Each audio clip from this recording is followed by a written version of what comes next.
Dua komandan Israel dicopot terkait kematian warga Palestina Amerika.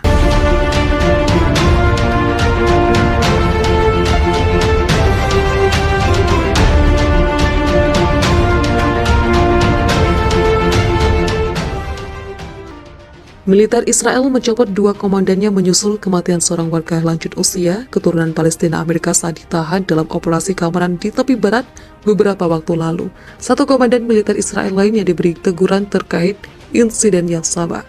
Seperti dilansir AFP pada Rabu, militer Israel dalam pernyataannya menyebut kematian lansia berusia 78 tahun dalam operasi tengah malam di desa Jiljilia, Ramallah, bagian utara pada 12 Januari lalu merupakan akibat dari kegagalan moral dan buruknya pengambilan keputusan.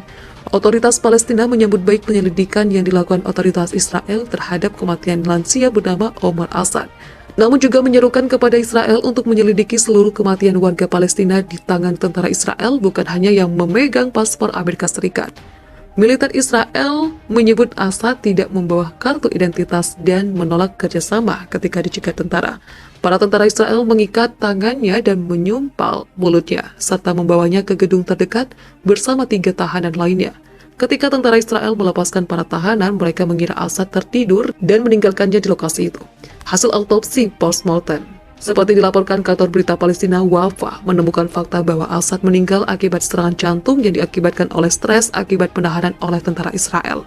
Penyelidikan menyimpulkan bahwa insiden itu adalah peristiwa serius dan sangat disayangkan akibat dari kegagalan moral dan pengambilan keputusan yang buruk di pihak tentara, sebut militer Israel dalam pernyataannya. Tentara yang terlibat insiden ini merupakan bagian dari Batalion Netzia Yehuda. Penyelidikan dilakukan oleh Kepala Komando Pusat pada militer Israel yang mengawasi operasi militer di tepi barat. Meninggalkan Assad sendirian dan tanpa memeriksa kondisinya merupakan tindakan ceroboh yang bertentangan dengan nilai-nilai dalam Angkatan Bersenjata Israel, yang inti tugasnya adalah melindungi kesucian nyawa manusia, ucap Kepala Staf Angkatan Bersenjata Israel, Letnan Jenderal Aviv Koshavi. Sebagai hasil dari penyelidikan, komandan batalion itu diberi teguran, sedangkan komandan peleton dan komandan kompi dilucuti dari komandonya, namun tidak dari pangkat mereka. Mereka juga tidak akan bisa menjabat sebagai komandan selama 2 tahun.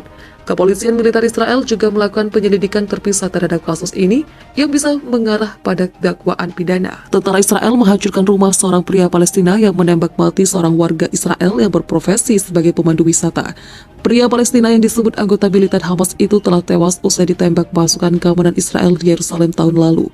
Seperti dilansir AFP pada Rabu 2 Februari 2022, lebih dari 150 personil keamanan Israel mendatangi kamp pengungsi Suafat yang ada di Yerusalem Timur untuk menghancurkan rumah Fadi Abu Shahdam pada Selasa, waktu setempat.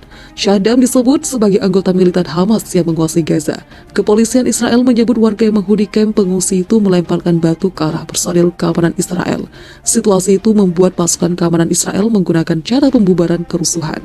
Video yang direkam warga setempat menunjukkan para tentara Israel yang bersenjata lengkap menggunakan perkakas tangan untuk melubangi tembok apartemen di sebuah gedung bertingkat.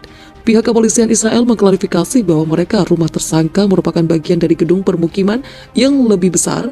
Penghancuran rumah teroris dilakukan dengan menghancurkan bagian dalamnya.